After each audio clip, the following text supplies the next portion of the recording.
Well, Kenyon, can you tell us a little bit more about Brian Epstein? Absolutely. We haven't talked about Brian Epstein yet. I mean, in the sense of a story time or a backstory. So, I feel like this song, which represents pre-Beatles, early origins, that it was a good time to at least fill in the last pieces of the puzzle here. Brian Epstein, he's kind of like a black sheep. Restless black sheep in his family. He cycled through many expensive boarding schools and was expelled from at least 2 of them, but probably more. Officially, it was marked as that he was lazy and had lack of concentration, as the reasoning for him being expelled. Which you got to be particularly lazy to be expelled for that.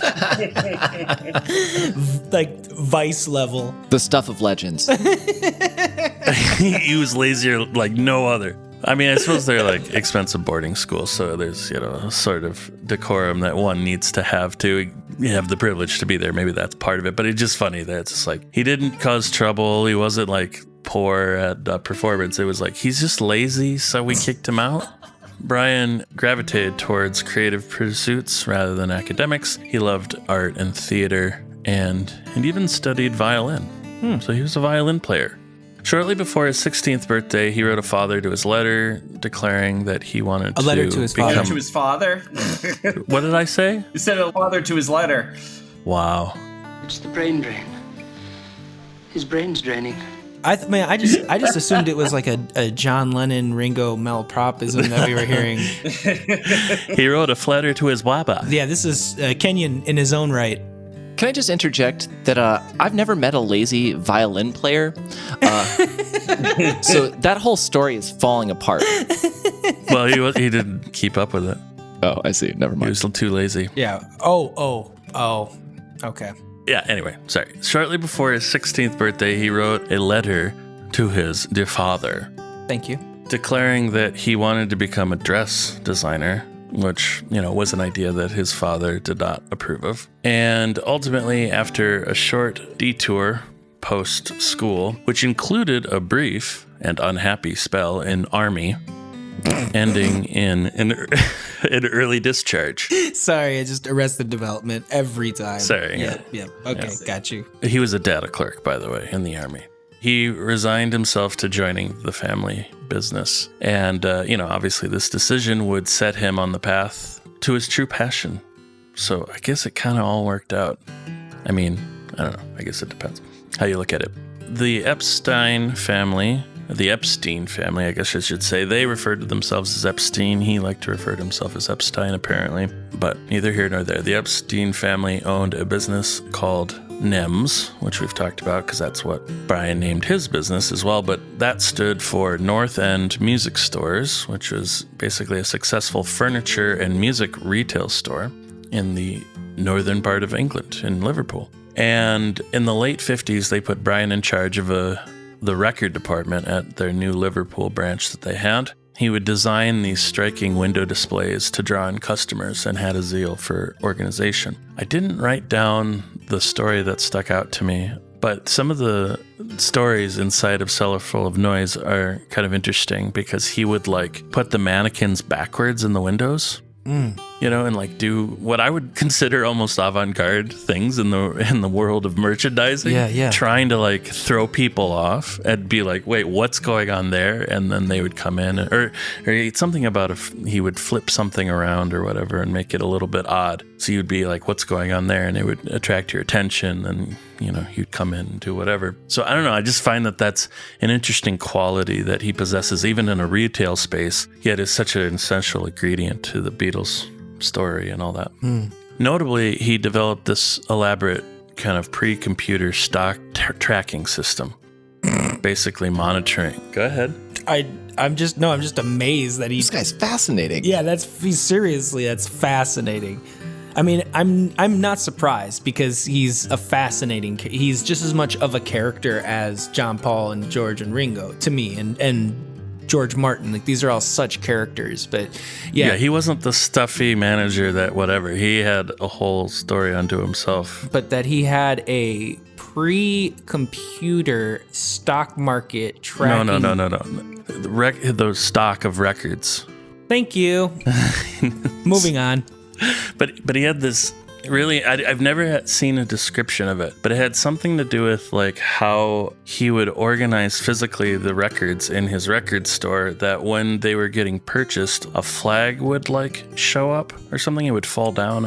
I've never really gotten a great description of it, but it was just a way that he knew which things were being sold quickly and which ones to reorder before he was out of stock. He was just too lazy to do this in analog.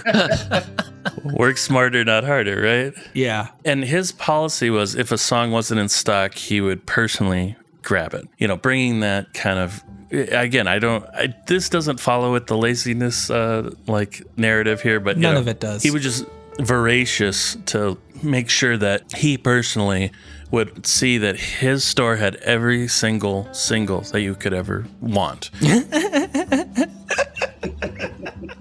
Every single. But yeah, so like, you know, this is part of that story that leads us to the Beatles. You know, NEMS was one of the leading record retailers, and in 1961 he noticed the spike in requests for a German import single called My Bonnie, which had this Liverpool group behind the singer Tony Sheridan. You know, obviously there's this story about this guy that came in and was like, hey, do you have the Beatles? And that kind of led him on this path to go get it, because he had to have every single.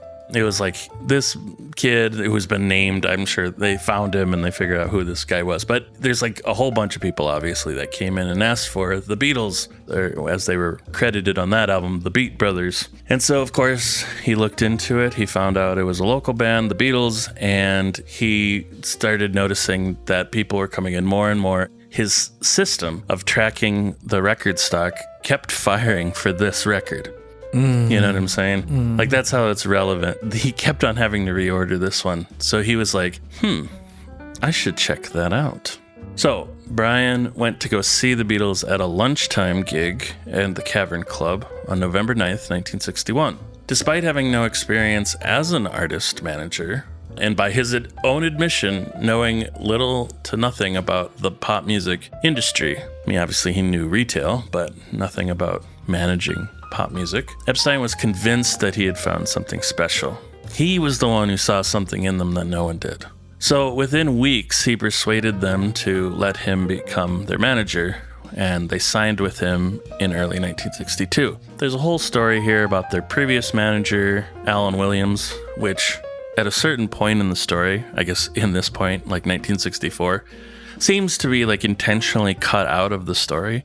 In fact, when Paul has referred to Alan Williams, he has referred to him as like a booking manager or a friend or something. They like intentionally don't ever refer to him as their manager, but they did have another guy who ran the Jacaranda Club who was managing them, and Brian Epstein swept in and bullied Alan Williams into taking them. And Alan Williams is like, yeah, those guys are losers. Do it. See what I care. And he did. But he said about, refining the Beatles' image. He got them to wear matching suits, taught them about punctuality, stage etiquette, don't eat chicken on stage, please. And he had their gear emblazoned with a logo. We actually haven't talked like the origins of the Beatles logo. We should probably do that at some point. But anyway, he hustled his way into meetings with record labels and, rejection, Decca Records, rejection. We've talked about this story before. Finally got them signed to Parlophone. What does Brian Epstein actually do with the Beatles? Well, his role kept evolving. He did everything. Again, doesn't really add up to the laziness thing. I obviously think that had to do with the fact that he was just completely uninspired by academic and, business type stuff. But the creativity involved in this is what really got him going. But yeah, basically he handled everything. So he booked the tours personally, and, he involved coordinating with the venues, the promoters, the travel logistics across multiple countries. I mean, obviously he eventually was getting help by this point in the story, but in 1963, that wasn't necessarily the case. He was doing most of that stuff himself. He was personally negotiating television appearances, record deals, movie contracts. He was doing everything. He oversaw the marketing, and he managed the merchandising arm, which we'll talk about soon. in another story time. But yeah, so basically the pressure and the volume of work were overwhelming. And I don't know, to me it's interesting because his inexperience in this whole area like led to less than ideal situations. You know, he made bad deals. And he made a lot of them, actually. I mean, there's a couple notable ones. As I say, the merchandising story we'll be talking about is probably the best example of that, but he didn't just falter there. And I think, you know, it's just kind of interesting because obviously the Beatles remained afloat. And I feel like, you know, maybe in another version of this story, bad management actually tanks a really deserving and good group, but not in this story. So that's good. Yeah, I mean, I'm just immediately struck again with gratitude for rock and roll and the arts as providing like another way that really beautiful, talented people can contribute to society when they're just deemed otherwise useless. Absolutely. Yeah, moral of the story, don't call your kid lazy. Has success changed your life? Yes. It's everyone in this story would just be called genius by today. We'd call all these folks genius, and at the time we'd call them lazy. Yeah, I'm seeing him as like the little kid from the wall, right? Like, Yeah. Oh boy.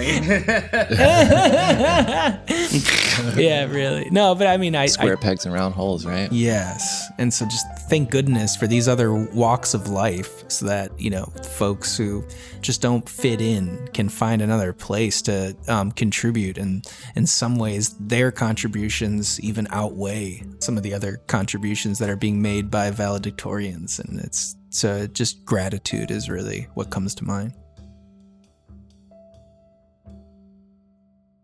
Anyway, Brian Epstein, obviously rest in peace.